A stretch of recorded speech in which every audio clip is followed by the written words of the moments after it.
பிரியமான faith clinic குடும்பத்தாரே, உங்களை எல்லாம் இந்த லைவ்ல பார்க்கறதுல ரொம்ப சந்தோஷமா இருக்கிறது.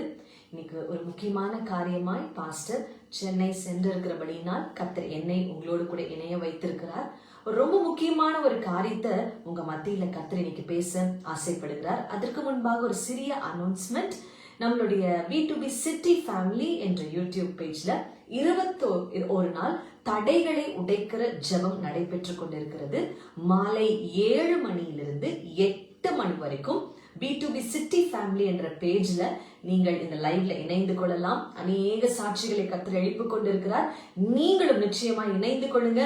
பெரிய சாட்சிகளாய் உங்கள் ஜெபம் உங்களை நிறுத்தும். ஆமென். இன்னைக்கு கர்த்தர் உங்களோடு கூட பேசுகிற வார்த்தை என்னன்னா, லூக்கா 1:11 இப்படியாக சொல்லுகிறது.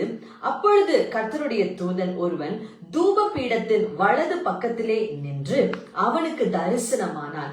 கர்த்தர் தரிசனத்தை காண்பித்தார். யாருக்கு தெரியுமாங்க? சகரியா என்ற ஒரு நல்ல ஒரு ஆசாரியனுக்கு கர்த்தர் தரிசனம் காண்பிக்கும் போது ஒரு தேவ தூதனை அனுப்பும் பொழுது சகரியா ரொம்ப சூப்பரான ஒரு நிலைமையில இல்ல.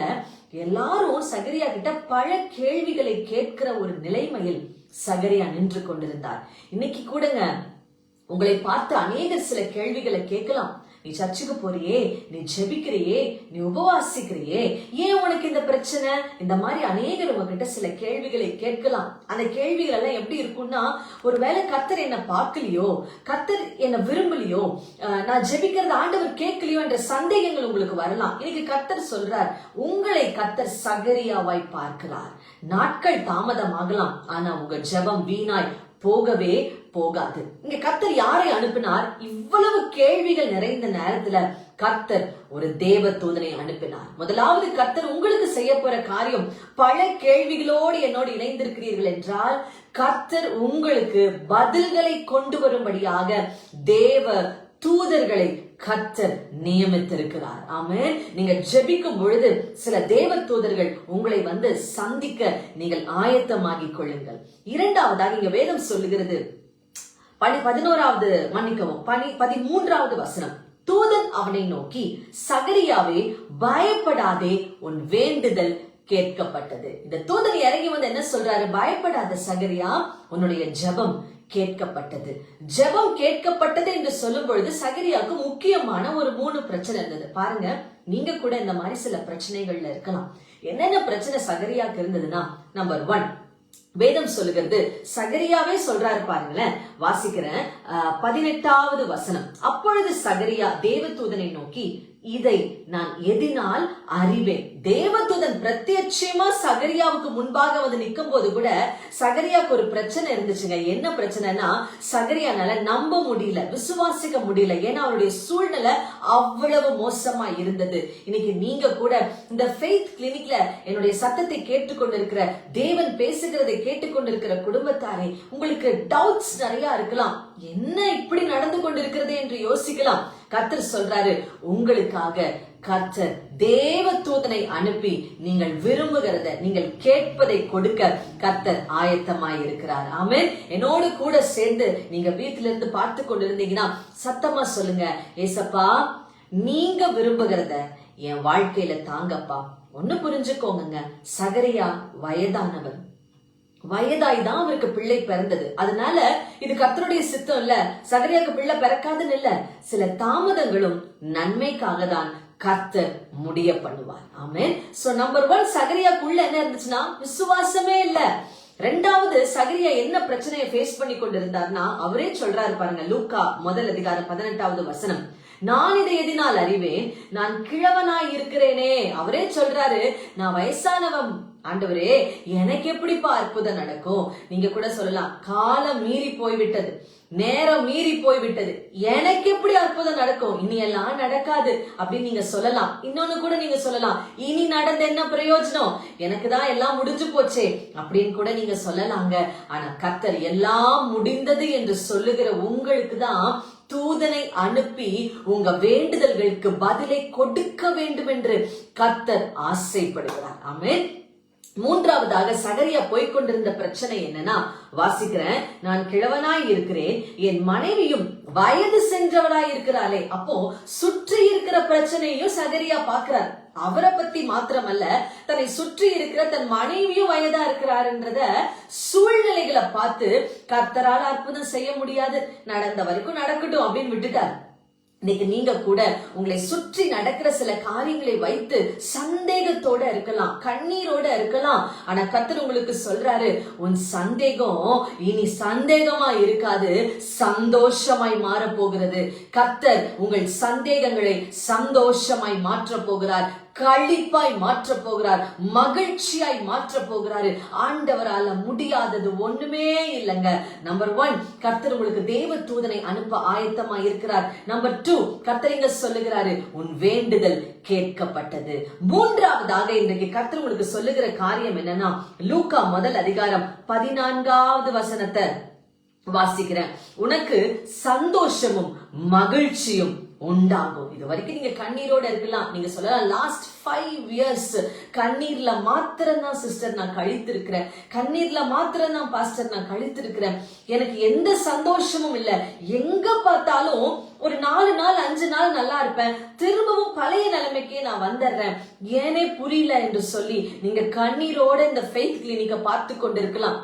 எனக்கு ஒரு அற்புதம் நடக்காதா, இன்னைக்கு ஒரு மாற்றம் வராதா என்று கண்ணீரோடு இந்த ஃபெய்த் கிளினிக்கை நீங்க பார்த்து கொண்டிருந்தீங்கன்னா, கர்த்தர் உங்களுக்கு சொல்லுகிறாரு, உனக்கு சந்தோஷமும் மகிழ்ச்சியும் கர்த்தர் உண்டு பண்ணுவார். ஆமே, மனிதர்கள் அல்ல, உங்களை சுற்றி இருக்கிற சூழ்நிலைகள் அல்ல, கர்த்தர் உங்களுக்கு சந்தோஷமும் மகிழ்ச்சியும் உண்டு பண்ண போகிறார்.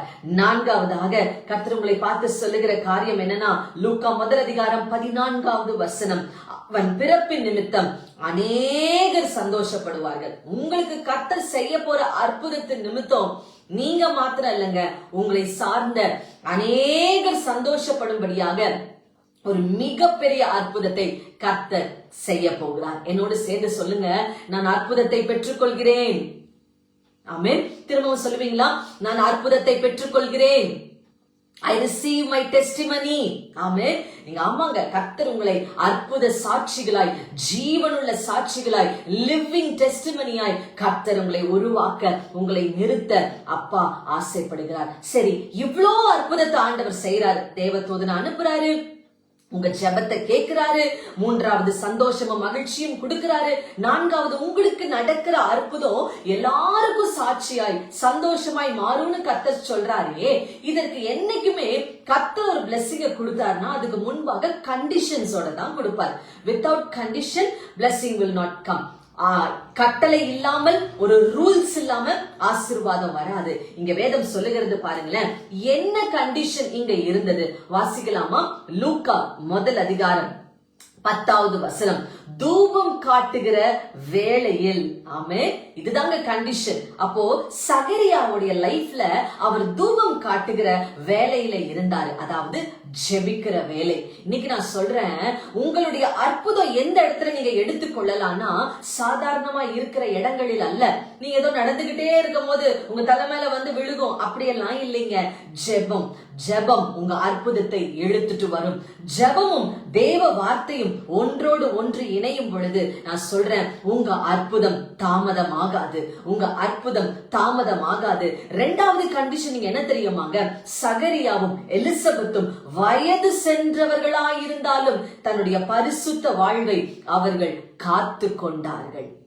அதனாலதான் தாமதமானாலும் கர்த்தருடைய சித்தத்தின்படி யோவானை கர்த்தர் கொடுத்தார். இன்னைக்கு உங்க வாழ்க்கையில கர்த்தர் ஹோலி லைஃபை எதிர்பார்க்கிறார், பரிசுத்தத்தை எதிர்பார்க்கிறார். வேதம் தெளிவாய் சொல்லுகிறது, பரிசுத்தம் இல்லாமல் தேவனை தரிசிப்பது கூடாத காரியம், தேவனுக்கு பிரியமாய் இருப்பது கூடாத காரியம். கர்த்தருக்கு நீங்க பிரியமா இருக்கணுமா, ஆண்டவரை பார்க்கணுமா, கர்த்தர் அனுப்பின தேவ தூதனை பார்க்கணுமா, இரண்டாவது கண்டிஷன் கர்த்தர் உங்களிடத்துல விரும்புறது என்னன்னா, நீங்கள் பரிசுத்தமா இருக்க வேண்டும். பரிசுத்தம் என்பது கர்த்தருடைய சுவாபம். இது நம்மனால இருக்க முடியாது. ஆனா நீங்க ஆண்டவர்கிட்ட பலன் கேளுங்க, ஆண்டவரே பரிசுத்தமாய் வாழ எனக்கு பலன் தாங்கப்பா. ஆமென். சோ ரெண்டு கண்டிஷன் இங்க சகரியா நிறைவேற்றினது நிமித்தமாக கர்த்தர் சகரியாவை சந்திக்க ஒரு தேவ தூதனை அனுப்பினார். சாதாரண தேவ தூதன் சகரியாவை போய் சந்திக்கலங்க.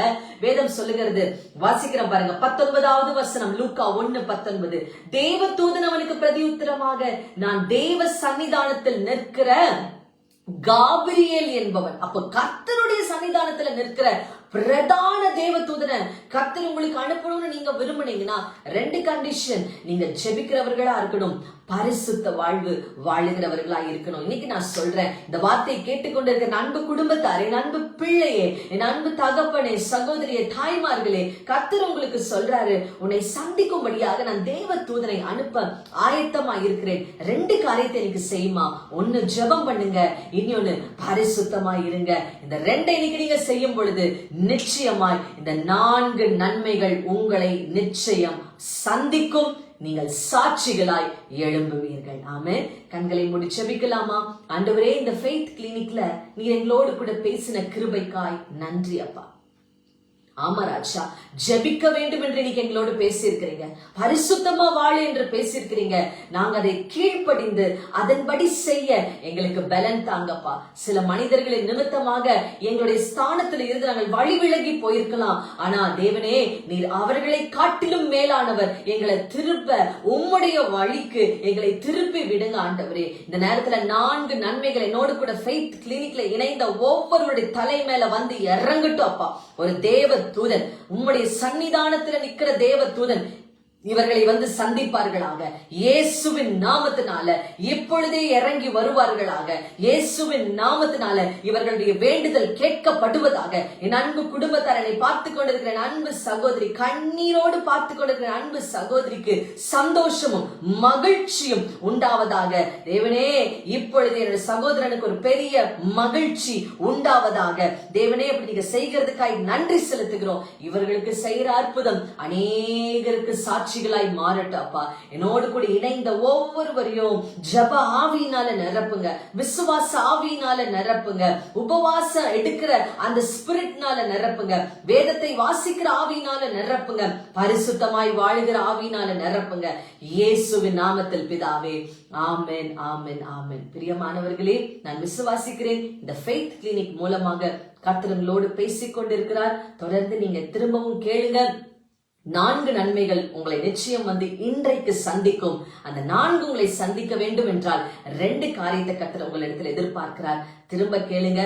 பெரிய நன்மைகளை நீங்கள் சாட்சிகளாய் நீங்கள் அநேகருக்கு சொல்ல போகிறீர்கள். ஆமென். Thank you so much for joining.